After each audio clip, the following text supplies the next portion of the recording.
Welcome into the CHGO Bears Podcast on this glorious Thursday in Chicago. Summer winding down for us in the football world, at least. Not really for the rest of you. Hope you're still enjoying the city. Adam Hoge, Nicholas Moreano, or everyone else listening that doesn't live here, wherever you live. I hope you're enjoying it. I love summer, and I don't want it to end. But it kind of does for us when training camp begins, which is just next week. We're counting down the days. What's up, Gary? What's up, everyone else in the comments? Hit the like button. Keep us going. We're in another two-man formation here today for a couple more days. And then the whole crew is back together next week on Monday. It's going to be fun. It's going to be fun. And I remember the last time we were on the podcast together. It's been a little bit. So I know. We're recouping, getting our guys back, and we'll be ready to go by, like you said, training camp next week. And summer is officially over, but I'm looking forward to covering training camp, Adam. I know it's long days, a lot of work, but it seems like it's going to be a lot of fun this year. Yeah, and shout out to Brandon mentioning the Rodney Dangerfield photo. We got Steven producing today. Lawrence, our just esteemed and Bears committed producer, just pulling an Adam Johns and going out of town the first week of training camp. I don't know what's up with that, but yeah, he's we're not gonna have Lawrence for a week or so here, but Steven's in here doing a great job, so we're excited to have him and might see him pop in and out of the show. But yeah, Dan, everyone else here, appreciate you guys being here. Nick, I reached that point about halfway through last week. I was in the middle of my vacation, and I was like, you know what? Kind of miss football. Kind of ready to go back to work. I think this is time. We're good. And that's honestly like to get like in the weeds, like personally, that's why I love to take the time off I do in July, because it recharges you, gets you ready to go. You realize how much you miss football, and you can't wait to jump back in. So that's I started downloading some of those preview magazines to start reading up on Bears opponents. I saw you were locking yourself in your film room and doing all kinds of film breakdowns, trying to get away from Stephanie. I mean, it's a good job by you.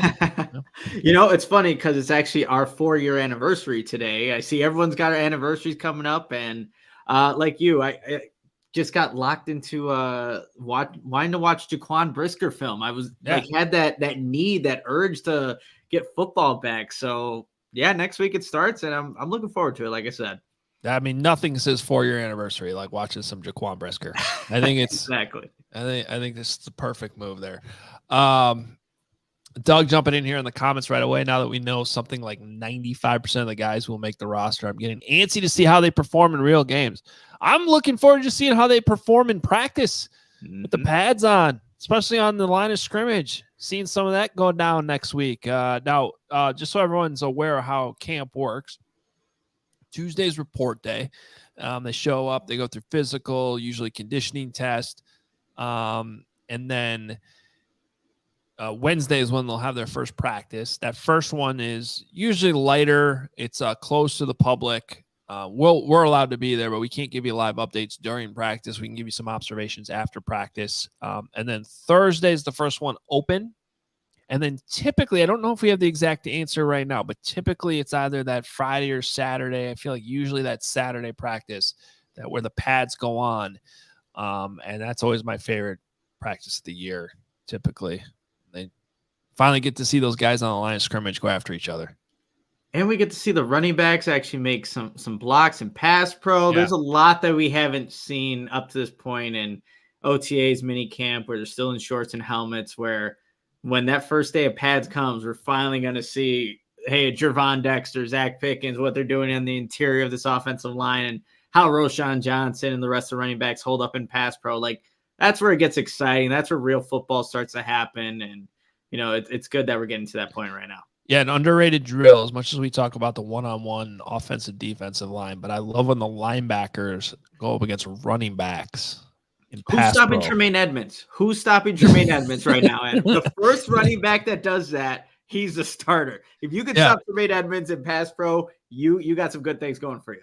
Yeah. And condolences to Gary Ross, who's been on the George fan just train for months now, and he's I guess he's signing with the Titans. I didn't even see that to be their starting right tackle. Okay, well, Gary, it's again condolences to you and your family over this horrible transaction that's occurred as he goes to Tennessee. Yeah, it's again, Gary was on that for a while, and sometimes players just go to other teams, and that just happens to be the case for Fant here.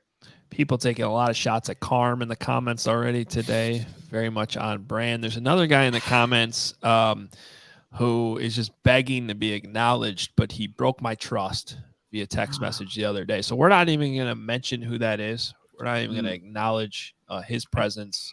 I saw that. That on Twitter. So I know exactly who you're talking about. But like you said, the show goes on. Yeah, I had to, under work obligation, allow him in my house yesterday. Really had no other choice, but for now is from this point on until I guess the next time he has to be in my house. We don't know each other. It's basically what's happening there. All right. We have a lot to talk about today. Appreciate you guys all being here. We're gonna have a fun show. It's been a while since just Nick and I have done a show, the two of us. We did a bunch of these last summer. We grinded through the summer months. So it's good. Ron says just bought tickets through Game Time for Bears at Chargers, $88 for a seat using the discount for $20 beer there. Oh, I'm going to use that discount to buy the $20 beer. I got you. Yes. Good idea. Good job. Use Game Time. Check it out. Should be in the description below, and use our link there and help give us some credit for the Game Time experience. And it's an underrated road trip to go on this year. I feel like there are a lot of good road trips for the Bears fans too. I'm excited about Arrowhead. That would be one if I was a fan. I'd want to go to if you're thinking about a game. I mean, you can never go wrong with Lambeau or New Orleans. New Orleans going to be fun. Yeah, New Orleans, Tampa this year. But that Charger game, 70% Bears fans. And it's Sunday night. Sunday night game, prime time. Bears fans are going to take over SoFi. No doubt about that. Yeah. And the guy who shall not be named says, ignoring me on my 10-year anniversary. Shake my head. Well, I guess so. Yeah. It just happens to be your 10-year anniversary. And just happens happy anniversary to your wife. Yeah. Happy anniversary to your wife, though. Yep. All right. Eddie Jackson had an interesting tweet yesterday that I know you wanted to bring forth here, Nick. And I think it's one, it's just interesting, but two, it brings up a conversation about one of the areas I think locally we look as a strength. It seems like nationally it's being viewed as a weakness on this roster. But yeah, we'll throw the tweet up here from Eddie Jackson yesterday, where he said, I'm going to have one of the best seasons ever played by a safety. Yeah, Eddie Jackson kind of just voicing his opinion there. And shortly after, Adam, he had a tweet saying, mark my words, 3 exclamation points there. But like you said, I think when you look at the Bears safeties, including second-year player now Jaquan Brisker, like you would think that this is definitely a strength for the Bears defense, especially getting a healthy Eddie Jackson back. But if you look at, I guess, nationally, just how, people are looking at the Bears safeties. PFF had the Bears secondary group ranked number 20 in the league. You have ESPN exec coaches and scouts kind of putting together their list of safeties. You're not going to find Eddie Jackson. You're not going to find Jaquan Brisker on those lists. And even Madden hates Eddie Jackson and Jaquan Brisker right there. Don't have them ranked among the highest safeties. And if you're watching the YouTube right now, you see guys like Derwin James, Micah Fitzpatrick, Justin Simmons, and the last guy they have on here, Micah Hyde. Shout out to University of Iowa with 89 overall, but no Eddie Jackson, no Jaquan Brisker, left to be maybe for later on in the season, they'll get their recognition. Yeah, it's interesting to see Micah Hyde still on that list, but yeah, Eddie played pretty well last year when he was healthy before the injury. He caught a little bit of a break with literally caught a break with the Liz Frank fracture, but he caught a figurative break by not needing surgery on it and being back now. So, and Doug says, gotta love Ejack's confidence. I agree, man. Like, this is good, but as I'm saying with a lot of these guys, I like hearing the talk. I like hearing the excitement, whether it's coming from fans or players. Now we just got to see it, right? So I love the attitude. I think what's interesting about just overall, I guess we could call it disrespect. Is the secondary getting disrespected? I can see it both ways because I understand why we're bullish on the secondary here in Chicago because we have the context. I mean, how many people were really watching that many Bears games last year nationally, right? And when they were tuning in to see Justin Fields and the offense and see what he could do, they probably weren't paying attention to, how good is this Jaquan Brisker guy, right? And nationally, Jaquan Brisker is just this random second-round pick that's playing on a defense that was struggling last year, and you're not going to get your respect nationally on the team that had the worst record in football, struggled on defense. Even if we know here in Chicago, Jaquan Brisker had his moments, we could certainly see the steps and the potential that he has to make here in year two. And same thing with Kyler Gordon. And I'm on record. I'm a little bit more excited about Jaquan Brisker. I have more questions about Kyler Gordon going forward, but I still like Kyler Gordon. I think that with him focusing on that slot corner position, that he can take a step forward here. And then all of a sudden you add Tyreek Stevenson to the mix, who had a really strong spring. Now you have a young rook. So now right there's 3 young players that you're excited about, that you feel good about going forward to go along with Jalen Johnson and Eddie Jackson, who are established. I think it's a good group but I can also see nationally why they're not quite getting the respect that maybe we're giving them here in Chicago, just given the overall circumstances. Yeah, if you're just looking straight up at the stats, like the secondary is not going to be looked at in a positive light. But like you said, how many people are actually watching some of these Bears games? And the way like Eddie Jackson was playing prior to that season-ending injury against the Jets, like he was playing some good ball. I went to go back and just look at all the interceptions he made, and there was a really good stat by, I'm going to shout him out here, Cody Alexander at the _coach_A, who charted, using PFF's data, how often the Bears were in middle of the field open, middle of the field to close. And the Bears are a team where if they're showing middle of the field close, 42.7% of the time they're going to stay in that position. Well, that's where Eddie Jackson got 3 of his 4 interceptions when he was the single high safety making a read on a play. And you just look back and watch each individual interception at him, like his instincts and range. He's still got the range. Oh, yeah. But this is year 7. Is this year 7 for Eddie Jackson now? 27? Yeah. I think so.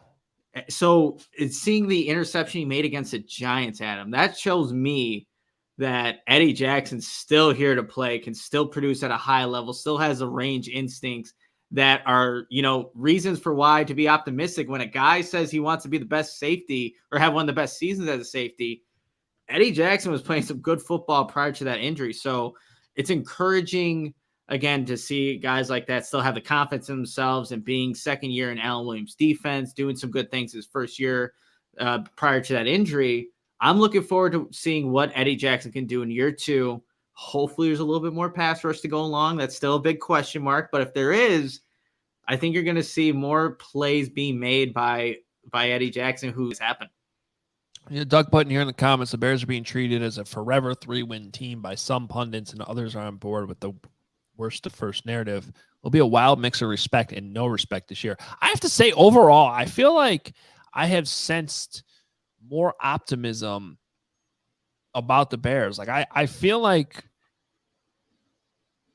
it's close. I don't want to say unanimous, but it seems like most people are on board with what the Bears are doing. Now, I started to read Warren Sharp's season preview, And he seemed to understand what the Bears did, tearing it down, and what they did last year. But he seemed confused that they didn't spend more money this year, that they didn't make a more obvious effort to kind of make a run at this division because it is so wide open. I don't necessarily agree with that. I think patience for where they're at still makes sense, but I also do understand where he's coming from, because one of his points was, you're in year 3, like with Justin. It's go time here with Justin Fields, and that I completely agree with. Where I guess I don't know where else he wanted them to spend more money. Like they've upgraded the wide receivers. They made the move for DJ Moore. They seemingly have upgraded the offensive line. Did they maybe he wanted him to go get one of those more higher priced tackles than they did? Okay, maybe that's a fair point, but they still used a top 10 pick on a right tackle. So now if his point is you got to give him the defense to support the offense, could they have spent more money there? Well, certainly I think everybody here watching the show, and whether it's us or whatever, they need help rushing the passer, and maybe there's a move there that could have been made. I don't know. But you can get yourself, and we've seen this in Chicago plenty of times, in trouble pretty quickly when you start reaching, when you start really putting all the chips in. And I just don't think they're quite to that point yet. At the same time, I think they have given Justin Fields enough right now that he can take that step forward and almost like earn that respect from the front office. Like, okay, 100% you're our guy. We're all in with you. We're going to give you now everything you need across the board to go win a Super Bowl, which obviously they're not there yet. No, they're not, Adam. But again, I've said this a couple times now. There are no excuses for Justin Fields now.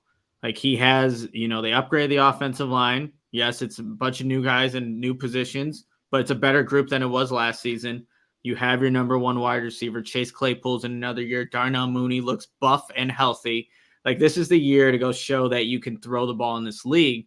And, the defense, obviously the biggest, I think, lack of help is obviously the pass rusher. Could they have signed maybe Draymond Jones and then use one of those draft picks to sign an edge rusher? Maybe.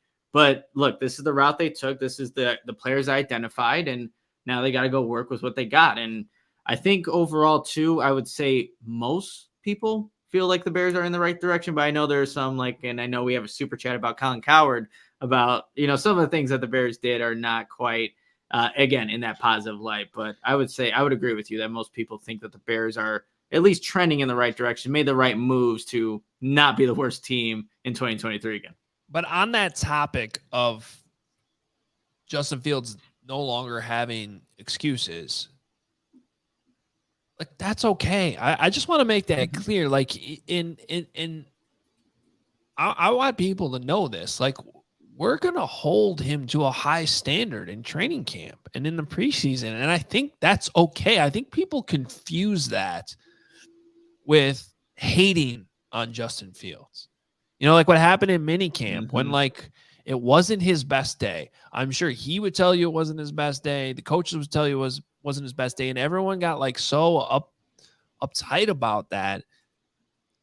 The reason he's earned those high expectations to me. Like part of the reason why I personally hold him to that is because from day one, since the Bears drafted him, I've been very high on Justin Fields.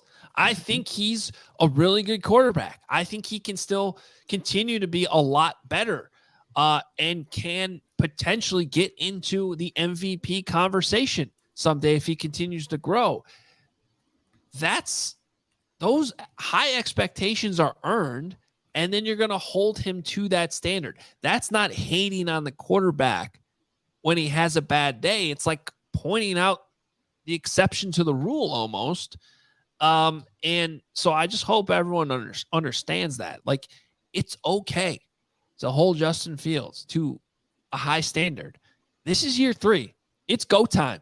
They've given him the support. He has DJ Moore now. He still has Darnell Mooney. He has a better offensive line. He has a good running game around him. And that's, from the start next week, from the jump in camp, want to see more consistency, really good days, want to see him be the best player on the field because he has that ability to be that guy, which, by the way, he was in plenty of games last year.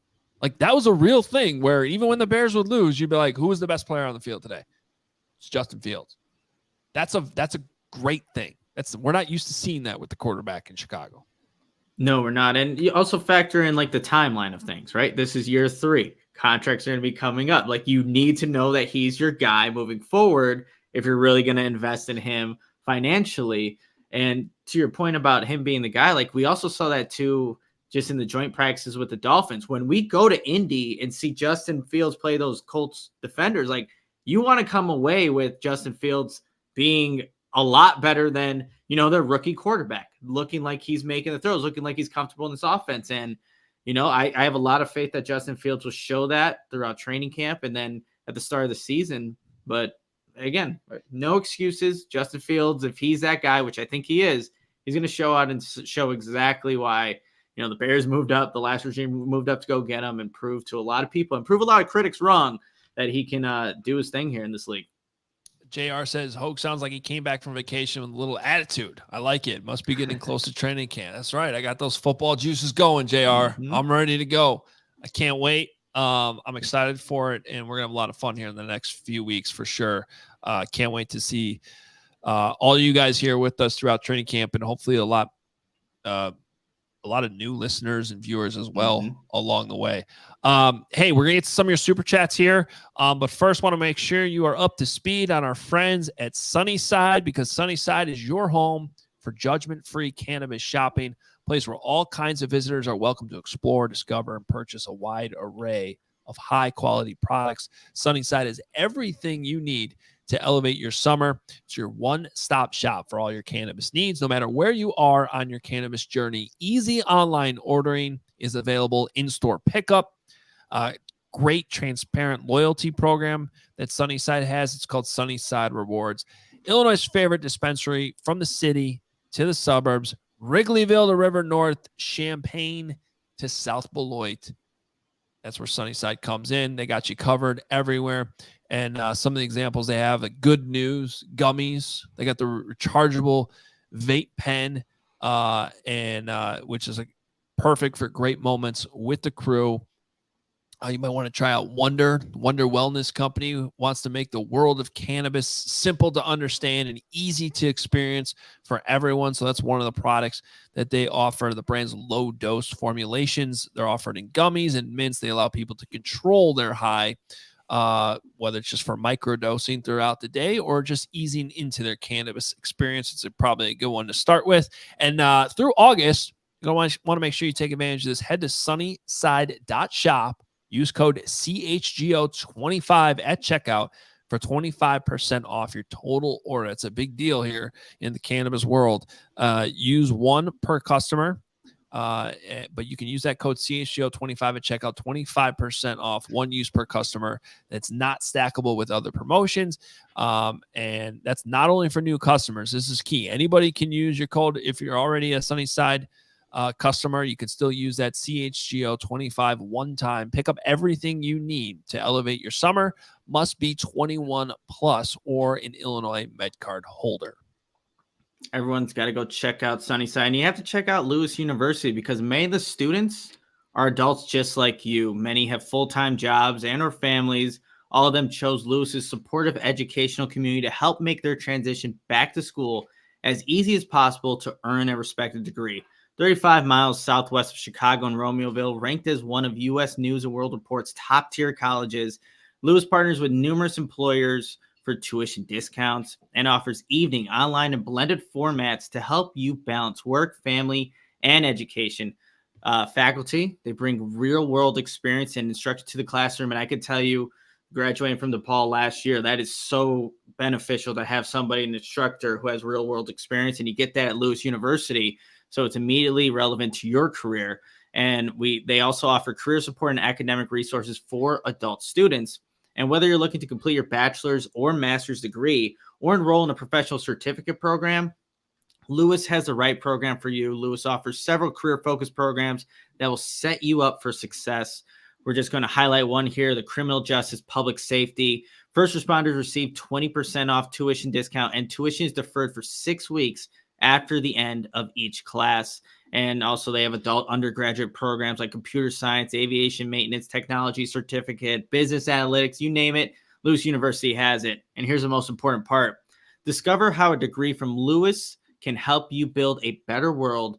Learn more at lewisu.edu/you can do this. Again, that's discover how a degree can help you. And that's at lewisu.edu/you can do this. And then real quickly, CHGO, obviously the offseason coverage is brought to you by ComEd Energy Efficiency Program. Learn more at comed.com/poweringbiz. All right, let's talk about this Justin Fields quote. Because I had this sense of me, and I'm actually a little still confused about where it came from. But I know we have a super chat here from Christopher that's referring to this, saying, speaking of confidence, what do you think about Colin Cowherd saying Justin Fields has an ego for his comments on being a top 5 runner? First of all, we all have egos. Colin Cowherd definitely has an ego. So I don't know if that's necessarily wrong for Justin Fields to have an ego. I would hope Justin Fields would have an ego. I like how Justin Fields comes off as a confident, but not necessarily cocky quarterback. I think that's a healthy thing. And then one of the things I've always talked about, especially when we're in season, is when I think Fields gets rolling when he starts to feel that confidence. And a lot of times that starts with the running game, where how many times have we seen him break off a nice 20-yard run, signal the first down? You kind of see that swagger. I like to call it that swagger that he gets. And as soon as he gets that swagger, all of a sudden he's more accurate. He's throwing the ball downfield. Everything's feeling pretty good. Now, Christopher saying, I meant to say he said Justin had no self-awareness. Okay. I did not see these comments. Did you see him, Nick? So he was asked by a CBS reporter to just name the top 5 rushing quarterbacks, and Justin Fields included himself in that all list. time? All time. Was that in that CBS sports clip I saw where he was doing like the immaculate grid too or whatever? Yep. I believe that's the same exact one. Okay, I did see some of that, but not all of it. All right. But I haven't seen what Colin said. I don't want to take what Colin Cowherd said out of context here either. I just want to be careful about it. But yeah, I didn't see that either. The thing is, though, is like, look, there's certainly a lot of rushing quarterbacks. I haven't spent the time to try to rank my top 5 of all time. But you certainly have Michael Vick, right? You have Lamar Jackson's probably in there. Cam Newton, right? You probably put Steve Young in there somewhere. You probably put John Elway. Randall Cunningham probably is in there. I don't know. There are times in Russell Wilson's career where he's probably in the conversation, but I think if you really watch what Justin Fields did, it looks like this is popping up here. Yeah, this is the exact quote from Colin Cowherd right here. Yeah, help me out, Steven. That Justin Fields is going to succeed, Cowherd said. I'm coming back 5%, lacks a little self-awareness. Okay. Okay, Colin. All right, so he's backing off. So this is important. The Colin Cowherd percentage of Justin Fields' success. We're down to 55. Okay. All right. Because of one comment he said. Did people watch Justin Fields last year? Like, I realize it's a small sample size compared to some of these Hall of Fame careers we're talking about, but like, he was up there being talked about with Michael Vick, who to me is number 1. Without giving it a ton of thought, like, and I think Randall Cunningham's definitely got to be in the conversation. But to me, like, Michael Vick, especially in my lifetime, is the number 1 guy that I had a Michael Vick jersey. I loved watching. I still remember when the Falcons beat the Packers in the playoffs at Lambeau and how big of a deal it was. Because at that point, unlike in the Aaron Rodgers days, by the way, they lose a lot in the playoffs. I don't know if you noticed at Lambeau Field. Didn't used to be that way. But Michael Vick was one of those guys that went in there and did it. Like, if I'm Justin Fields and I did what I did with my legs last year, yeah, I would have that confidence to be like, I'm one of the best to ever do it. Yeah, no doubt about it. I'm looking at the top rushing quarterbacks of all time. Like I said, Michael Vick at the top, Cam Newton, number 2. Russell Wilson, 4,966 rushing yards in his career. So he's up there. Randall Cunningham, Lamar Jackson, Steve Young. Like you said, I think we said Steve McNair, Aaron Rodgers on this list. I think, look, again, over time, they just kind of get those yards. And I think if Justin, look, he needs to obviously stay healthy enough, but he's probably, if he plays 10 years, Adam, he's going to be up there. He's going to be up there flirting with the top 5 just because of his God-given ability and his physical talents. So, here's a little bit more context. Thanks, Steven. He said that he was asked by CBS Sports to name top 5 rushing quarterbacks in NFL history. And he said, Michael Vick, Cam Newton, Lamar Jackson, Steve Young, and then himself, Justin Fields. Did not put them in any particular order. I don't think that's that crazy. The dude, we spent weeks last year in the season talking about if he was going to break Lamar Jackson's single season rushing record. Yeah. Like that was a thing. And he was breaking Michael Vick's records single game in the season. Like, I again, small sample size, get it. I'm not declaring him one of the top 5 quite yet. But if I'm him, I would 100% look at myself with that confidence. And to say that he lacks self-awareness for that is quite frankly ridiculous.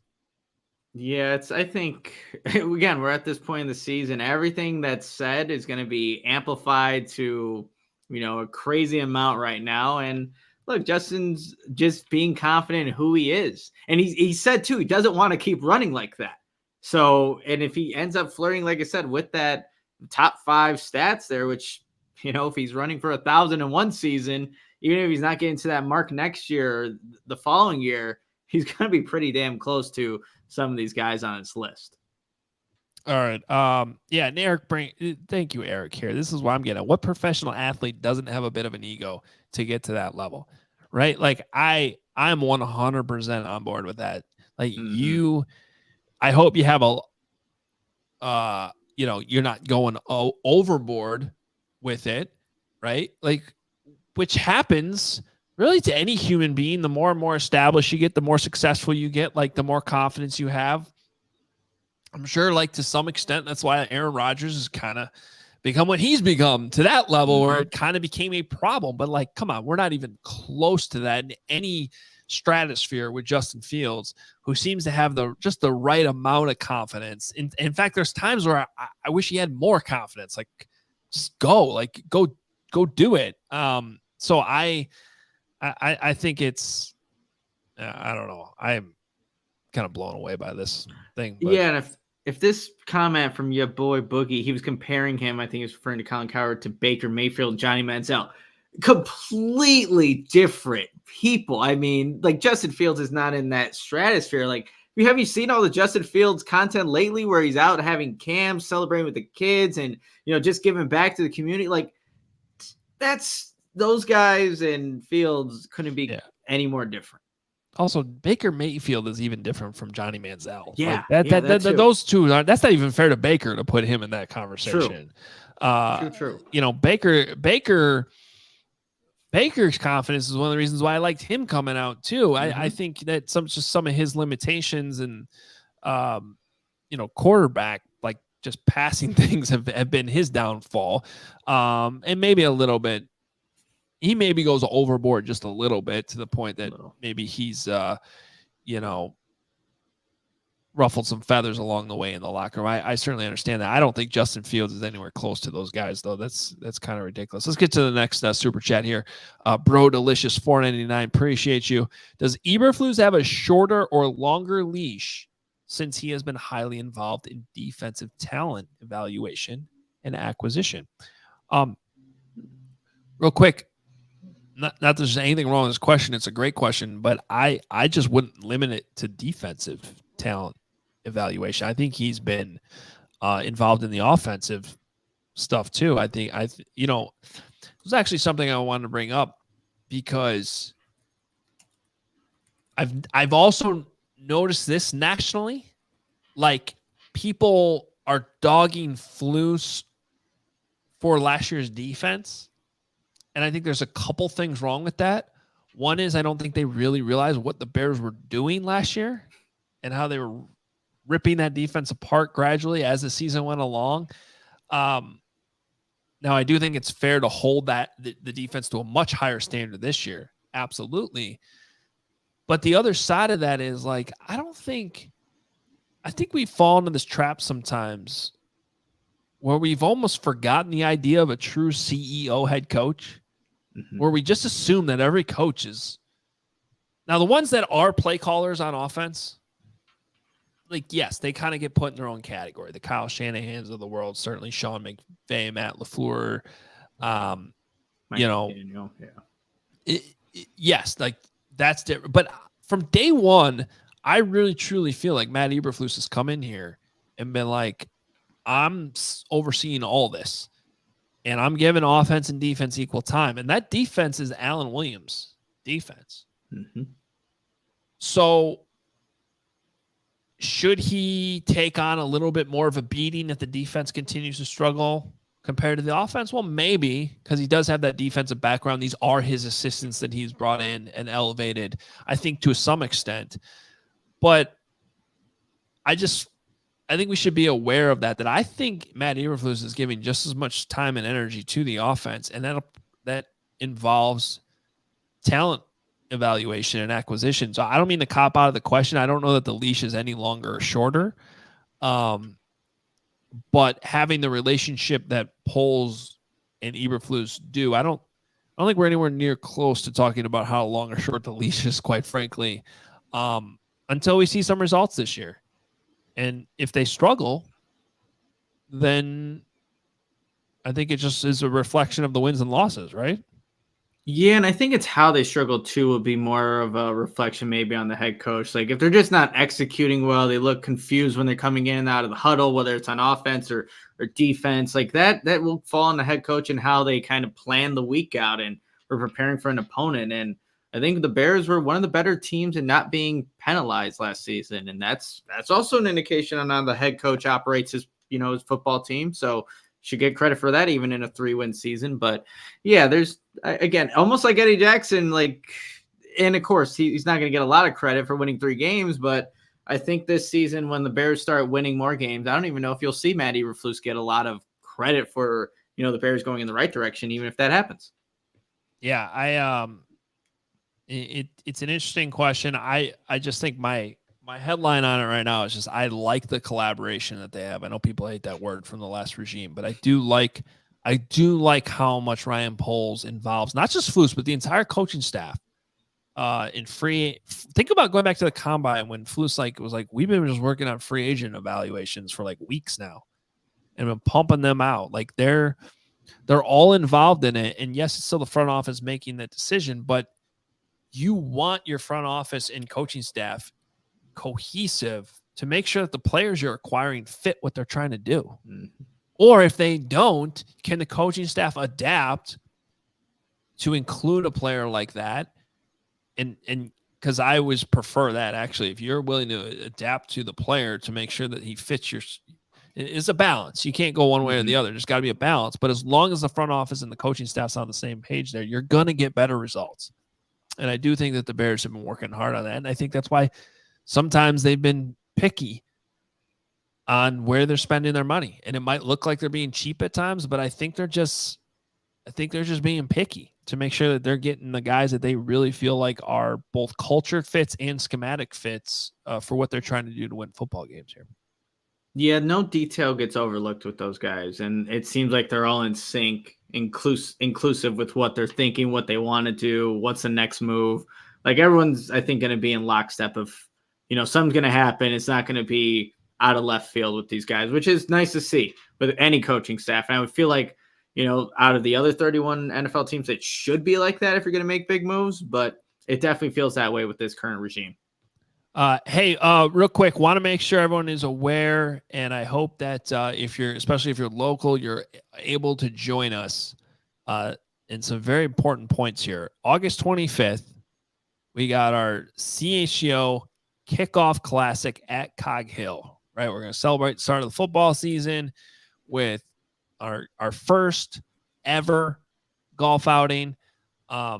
If you're watching on YouTube, you can see in that corner the exclusive CHGO and Pins and Aces polo that all players involved are going to get.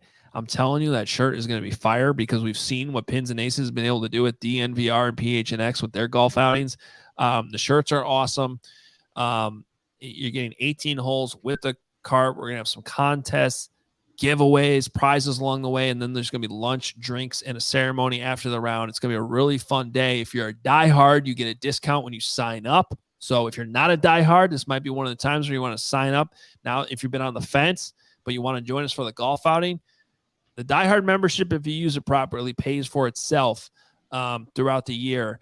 And we're really excited to join you guys on the golf course. We're going to be there. And this is very important. When you guys buy tickets for this, for the CHGO Kickoff Classic, there's a spot where you can put in basically which CHGO team you want to associate yourself with. And that way we know, like, if you want to play with the Bears guys, hang out with us. You want to play with the Bulls guys, whatever, you have that opportunity. And I mean, obviously nothing's guaranteed with how it all sorts out. I don't know the details. I don't make the decisions on that, but it will allow us to kind of match you with the show you want to be a part of. But also, I think we have some type of in-house competition going on here. So for the CHGO Bears fam here, you got to help us out here because we don't want to be losing, to like Luke Stuckmeyer or anything here. Come on. That would kill us. So when you sign up, put there in the notes or however it's listed on there that you're part of the CHGO Bears team, and we appreciate you. So, yeah. We need those bragging rights, so you better put CHGO. If you're watching this show right now, you sign up for our event, you have to put CHGO Bears. Got to do it. No questions asked there, you guys. But looking forward to everyone that comes out. Also sorry in advance for whatever my golf game is going to look like, because that is going to be god awful. But we're going to get into a better topic, and I can tell you all about FOCO. You can get fitted out in the best sports gear around, everybody: hoodies, shoes, signs, bobbleheads, and literally everything in between. It's summertime. It's baseball season. You can get your Aloha shirts, your straw hats, your polos, bags, everything you need to be ready for a game. And we're not in our studio right now, but if you ever watch the set decorations, FOCO has donated a few awesome pieces for our sets. So you can go show them some love by going to FOCO.com or click the link in the description below for all non-presale items. Use the promo code CHGO for 10% off. All right. Last thing, and I think this became it was a request from Gary on Twitter. You wanted to make sure that we watch the new episode of 1920 Football Drive. I think exclusively is on the app right now, about some of the newcomers coming in. So we snuck it in. We both spent some time this morning watching it. What were your takeaways? Yeah, I think it starts off. We were talking about Matt Eberflus. Like, he was just talking about Darnell Wright and how he moves. He said he might be the biggest O-line in the history of rookie minicamp. But you just saw the smile on his face, too. He's like, see how light he is on his feet? It just, again, super excited about, their 10th overall draft pick and how he's hopefully going to help the guy we were talking about earlier in Justin Fields. But that was one of the takeaways there, Adam. Ryan Poles also had I think it's an interesting comment. He said, it's good to see bodies like he's seeing from the D-line, cornerbacks, and safeties. And he said there's been times in rookie minicamp where you're like, oh, no, but that definitely doesn't feel like the case with the group of guys that they brought in this rookie minicamp. But, yeah, they have specific body types that they like. We know that the Bears are into those physical attributes from these players, and it looks like they have a lot of those players at key positions throughout the defense and offense right now. Yeah, there was a line in there that Poles had as he's mic'd up. He's just like, there's sometimes a rookie mini camp where you're like, uh-oh, what did we do here? And that was just not the feeling he was having with these guys, that he really had really good first impressions, which is one of the reasons why I like going to rookie mini camp. It's definitely not the end all be all, but you get those guys on your field in your setting. You kind of can compare them to the other guys and how they size up. It's just a different setting that you don't quite get during the pre-draft process when everybody's in underwear. And sometimes those first impressions matter a lot. Now, I tend to put more stock, and you'll definitely hear me talking about this in the next coming weeks. I tend to put more stock in the first couple weeks of training camp when the pads are on and you get to see these rookies and how they're battling in that environment. And there have definitely been some moments throughout the years where you're just like, oh, I do not like the vibe with this particular player and how they fit in. Shea McClellan comes to mind. I hate picking on the guy, but it was kind of a weird selection and weird fit schematically to begin with. And then he just got to camp and you're like, oh, it just doesn't. You compare him to the size of some of these other guys, and it's like, how is this really going to work if he doesn't have like that elite bend? And it didn't work out. The good news, I don't really sense that with any of these picks so far. In fact, definitely with guys like Darnell Wright, Trevon Dexter, Tyreek Stevenson in particular, and even Tyler Scott, I think to some extent it's been the opposite. I've kind of liked the early vibe with those guys, and I'm excited to see what it looks like with the pads once they get in there. Yeah, no doubt.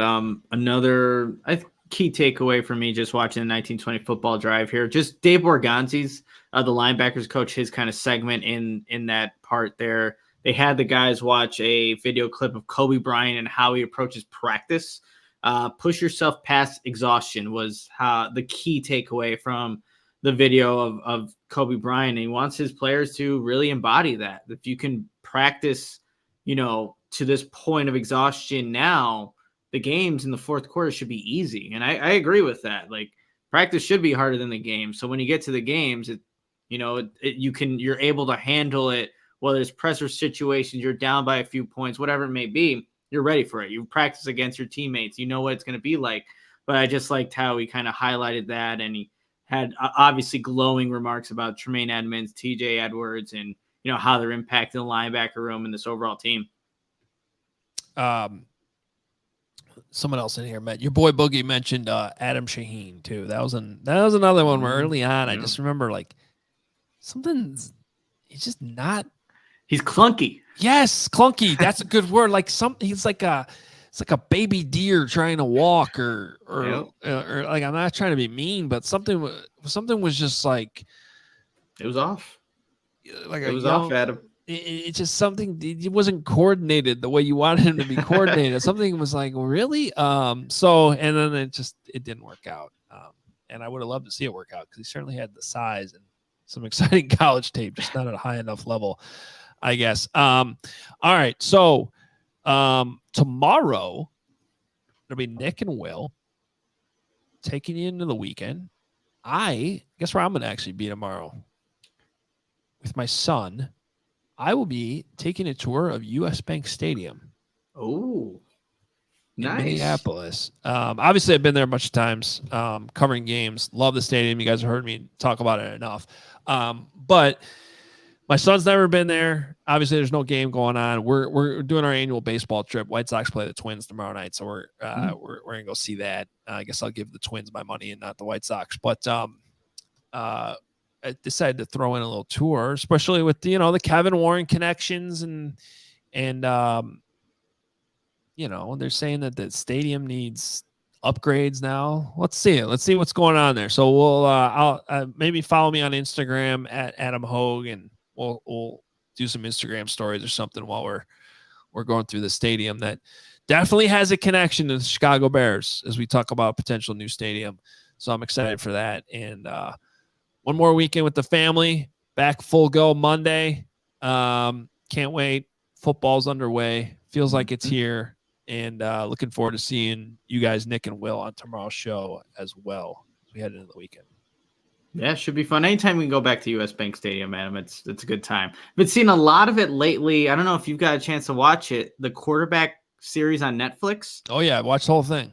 I love it. It's fantastic. Yeah. Hopefully they can get like Justin Fields and some, obviously a new group of quarterbacks on for next season, but that's been awesome to watch. Yeah, I'd love to see it next year with Fields.